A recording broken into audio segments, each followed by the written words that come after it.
In the swamps of Florida, a young man named Ronnie Van Zant lived with a chilling certainty. He would never see his 30th birthday. He called himself the Mississippi Kid, despite never living there.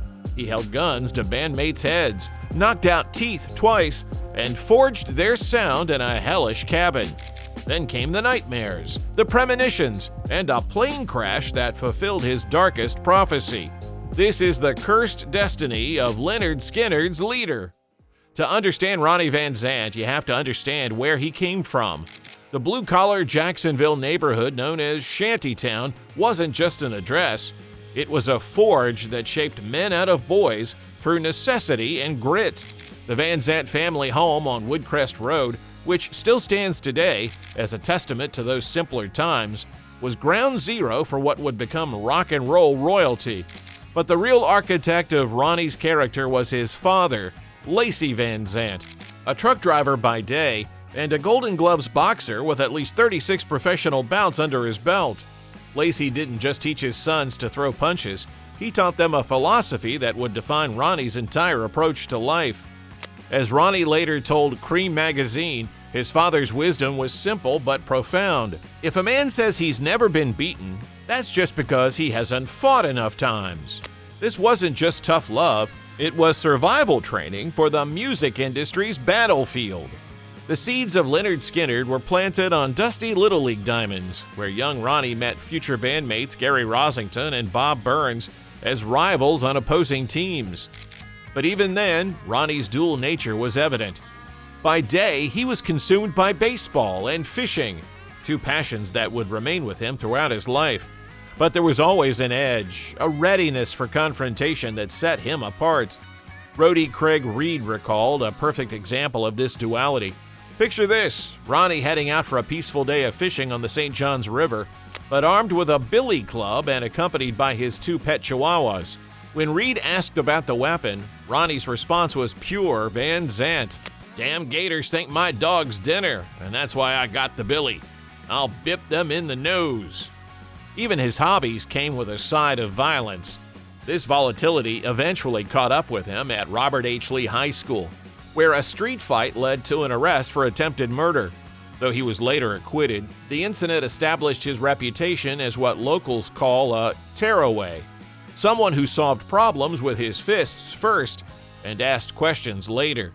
He was expelled from school, but in many ways, this was just redirecting his energy toward his true calling. I drank enough of whiskey, rode a battleship around. The transformation from street fighter to rock star began in the most humble of settings, Bob Burns' parents' garage in the mid-1960s. The British invasion had hit America like a musical tsunami, and these Jacksonville teenagers were caught in its wake. The Beatles, the Kinks, and the Rolling Stones weren't just entertainment, they were a revelation, showing working-class kids that music could be their ticket out. But the real turning point came in 1969 when they witnessed the British blues rock band Free perform in Jacksonville. Seeing Paul Rodgers' raw, uncompromising stage presence and the band's stripped-down, no-frills setup was like a lightning bolt. This wasn't polished pop music. This was primal, honest rock and roll that spoke to their souls. Of course, finding their sound was easier than finding their name. They cycled through an almost comical series of monikers: the Wildcats, the Noble Five, Conqueror Worm, and the 1%. But destiny had a sense of irony, and their final choice would come from an unlikely source: their high school gym teacher. Lynyrd Skynyrd was the embodiment of everything these long-haired rebels despised about authority. Gary Rosington remembered him as the man who would kick guys out of school for having their hair too long. So when they needed a name, they captured their rebellious spirit. Lynyrd Skynyrd was perfect, a tribute that was also a middle finger to the establishment. But names and influences only go so far. To become legends, they needed a laboratory, and they found it in the most unlikely place: a one-room cabin on a farm near Green Cove Springs that they dubbed Hell House. And the name was earned. This wasn't some romantic artist's retreat. It was a sweltering, uncomfortable crucible where dreams were forged through relentless discipline. Under Ronnie's iron-fisted leadership, they practiced up to 16 hours a day. While other bands were out partying and chasing girls, Lynyrd Skynyrd was grinding, perfecting every note, every harmony, every transition. The solitude of Hell House gave Ronnie something equally precious: inspiration. There was a fishing dock along Peters Creek where he would sit with his guitar and notebook, and it was out here that the lyrics to Simple Man, Tuesday's Gone, and Freebird first took shape. Hell House wasn't just where they learned to play together, it's where they became Lynyrd Skynyrd. The intense schedule forged them into a tight, powerful music machine, and the rustic setting imbued their music with that raw, authentic spirit that would make them legends. If you want to understand the complexity of Ronnie Van Zant, you need to hear the story Cameron Crowe tells about their first meeting. Picture this: 1973, backstage at an Atlanta show, and a 16-year-old kid with a notebook walks into the chaos of a rock concert. Crowe was there on assignment from Playboy magazine, probably nervous about interviewing these tough Southern rockers. But Ronnie sought him out first, not to intimidate or dismiss him, but to compliment a story Crowe had written about the Allman Brothers. Crowe was stunned. Here was this rock star talking to him like I was an artist or a writer, treating a teenager with genuine respect and interest. That's the Ronnie Van Zant the public knew. Humble, encouraging, and surprisingly sensitive for a man with such a fierce reputation. But behind the scenes was a different story entirely. Ronnie's leadership style was a brutal blend of paternal concern and physical intimidation that would make a drill sergeant blush. His legendary temper wasn't just talk, it was documented in scars and broken bones. He once tried to maim a guitarist's hand with a broken bottle. He cut Gary Rosington's hand with jagged glass after smashing a bottle of Jack Daniels over a roadie's head. Pianist Billy Powell? Ronnie knocked out his teeth, not once, but twice. And in perhaps the most chilling incident, he once held a gun to drummer Artemis Pyle's head during a rehearsal. This wasn't random violence, it was calculated control. Gary Rosington later explained that for members like him and Alan Collins, who had lost their fathers, Ronnie filled that void as the big brother figure. The violence was his twisted form of discipline, rooted in his upbringing as a boxer's son. As one insider put it, Ronnie saw himself fighting a constant, valiant struggle to keep the band from self-destructing. The irony is that he was succeeding. At the time of his death, Lynyrd Skynyrd was at their creative and commercial peak, but the price was paid in blood, sweat, and fear. Lord knows how to play. Every rock fan knows Freebird, but the story behind it reveals the beautiful chaos that was Lynyrd Skynyrd's creative process. That immortal opening line, "If I leave here tomorrow, would you still remember me?" wasn't originally Ronnie's poetry. It came from a very real, very painful place. Alan Collins had been struggling with a chord progression for 2 years, but every time he brought it to Ronnie, the response was the same: "Too many chords, man. I can't write a melody for that." But the inspiration for the lyrics came from Collins' own marriage troubles. During a particularly heated fight, his wife Kathy had asked him that exact question: "If I leave here tomorrow, will you still remember me?" Then one day at rehearsal, something clicked. Ronnie asked Collins to play the progression one more time, and within minutes he had crafted both the melody and those timeless lyrics. It was pure musical alchemy. And that legendary 4-minute guitar solo? It wasn't artistic pretension. It was born from practical necessity. During their grueling multi-set club gigs, Ronnie needed a break for his voice, so they would extend the instrumental section. What started as a bathroom break became one of the greatest guitar solos in rock history. Ronnie himself said the song was about what it means to be free, that a bird can fly wherever he wants to go. Tragically, prophetic words from a man who would find his own freedom in the Mississippi sky. If Freebird was about personal freedom, Sweet Home Alabama was about cultural identity. In Birmingham, they love the governor. And it came from Ronnie's complex relationship with fellow musician Neil Young. Van Zant was actually a fan of Young's work, but he took serious issue with songs like Southern Man and Alabama, which he felt painted the entire South with a racist brush. As Ronnie put it, Young was shooting all the ducks in order to kill one or two. The song crafted by Van Zant, Gary Rosington, and Ed King was their response. But it wasn't the simple-minded Southern pride anthem some critics claim it to be.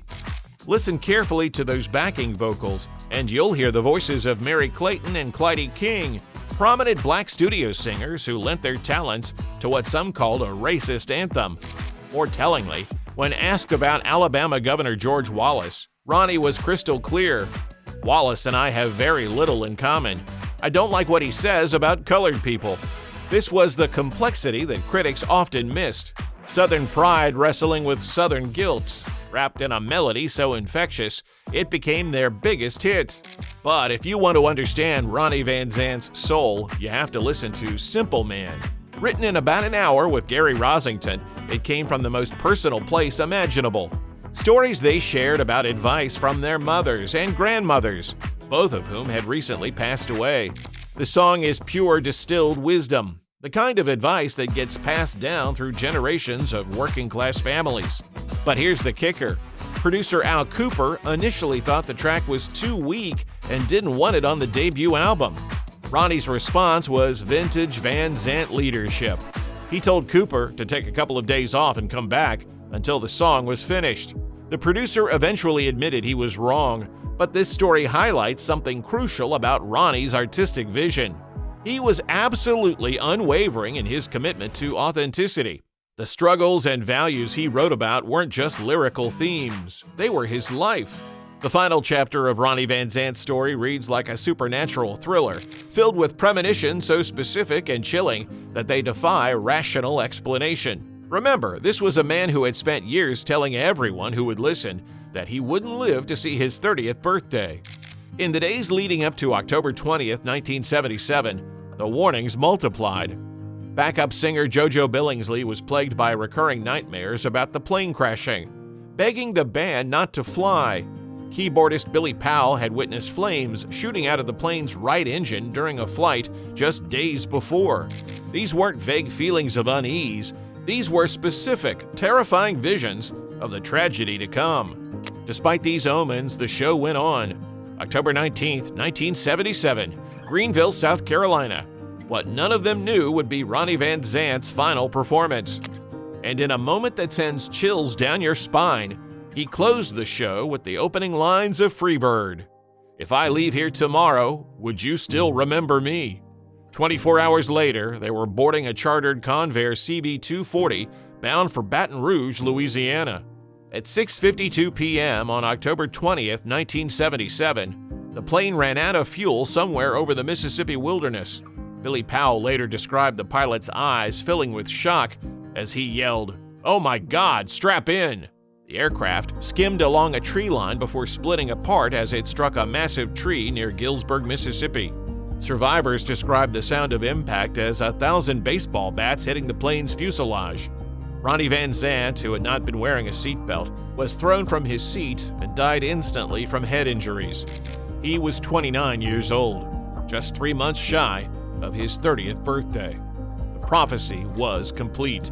But even in tragedy, the chaos that had defined his life continued. The crash site was looted by opportunists who took everything from jewelry to pieces of the fuselage itself.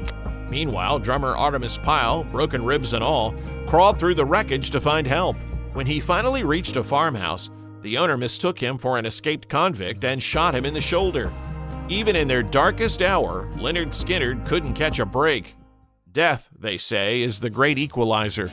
But for Ronnie Van Zant, it was something else entirely. Transformation. The plane crash didn't end his story. It began his legend. In fulfilling his own dark prophecy, he achieved something that had eluded him in life: peace from the constant struggle and immortality through his music. The most powerful testament to his legacy came from his own blood. A decade after the crash, his younger brother Johnny stepped into the impossible role of replacing Ronnie as Lynyrd Skynyrd's lead singer.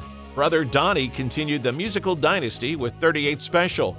Even his daughter Tammy honored her father with a song called Freebird Child. But Ronnie's influence reached far beyond family. Freebird has become a sacred anthem, played at concerts and funerals as the ultimate send-off. It's the song that turned strangers into a congregation, united in their need to hear that guitar solo one more time, to remember what it feels like to be truly free.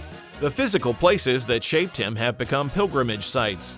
Hell House has its historical marker. His childhood home in Jacksonville stands as a testament to the Van Zant legacy. But even in death, the chaos persisted. His original burial site was vandalized, forcing the family to move his remains to an undisclosed location. The man who couldn't find peace in life couldn't find it in death either. In the end, Ronnie Van Zant's story is the ultimate rock and roll tragedy. A man wrestling with inner demons, public expectations, and the weight of his own prophecy.